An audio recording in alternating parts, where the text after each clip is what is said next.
12 नवंबर से 5 दिसंबर के बीच में इस देश में, गुजरात में, हिमाचल प्रदेश में, दिल्ली के नगर निगम में और 7 उपचुनावों में वोटिंग हुई।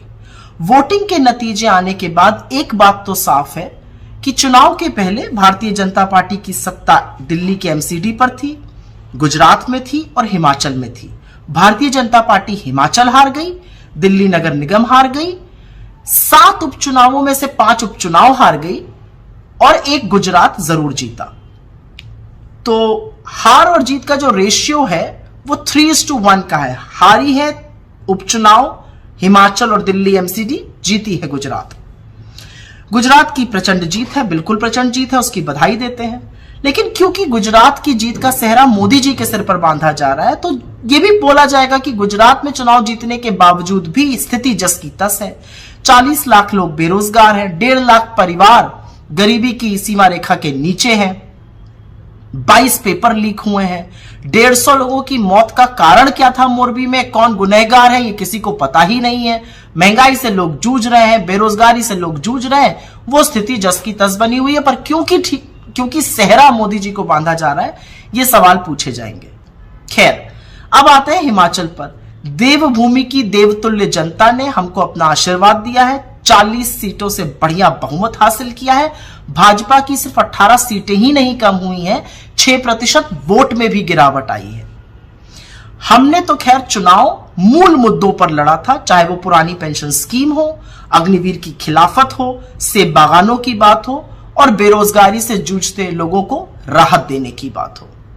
लेकिन सवाल यह जरूर बनता है कि हिमाचल का चुनाव भी मोदी जी ने अपने ही चेहरे पर वोट मांगा था, अपनी आत्मीयता बताते थे हिमाचल से, तो ठीकरा उनके सर पे क्यों नहीं फोड़ा जा रहा है?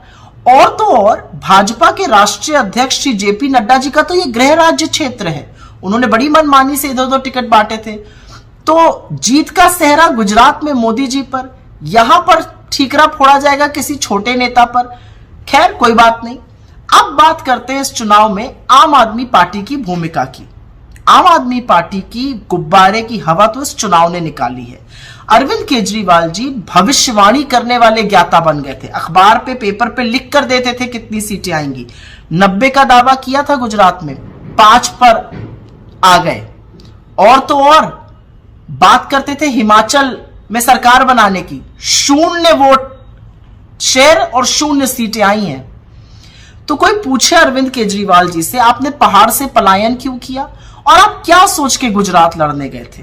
आप हर उस जगह क्यों जाते हैं जहां पर आप सेंध उन वोटों को मारते हैं जिसके कारण भाजपा की जीत सुनिश्चित हो जाए? खैर, ये उनका अपना मसला है और उनको अंततोगत्वा इस देश को बताना पड़ेगा कि उनकी विचारधारा क्या है।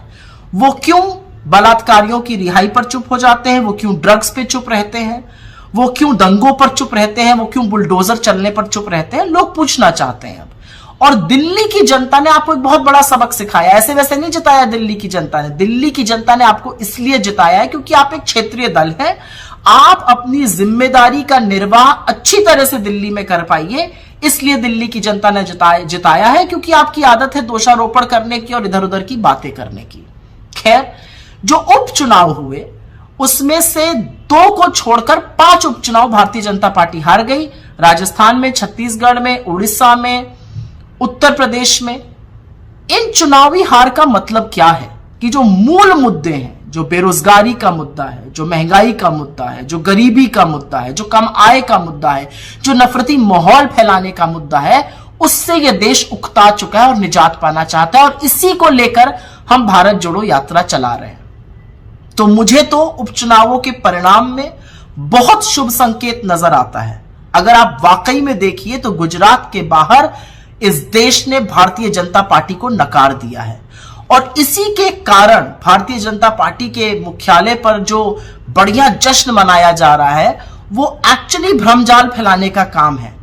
क्योंकि हारे तो आप हिमाचल में हैं, हारे तो आप दिल्ली के एमसीडी में हैं, हारे तो आप 5-5 उपचुनाव हैं, तो जश्न मन किस चीज कर रहा है? खैर, ये उनका मतलब है, ये उनकी बात है, वो जैसा चाहे करे। हम तो जिस जनता ने हमें हिमाचल में जिताया उसका अभिवादन करते हैं और गुजरात की जनता को ये विश्वास दिलाते हैं कि एक नई परिकल्पना से, एक नई सोच से, एक नए तरीके से आपसे फिर से जुड़ेंगे। आपका विश्वास जब तक हासिल ना कर लें दोगुनी मेहनत करेंगे और आपका विश्वास हासिल करके ही रहेंगे। बहुत बहुत धन्यवाद।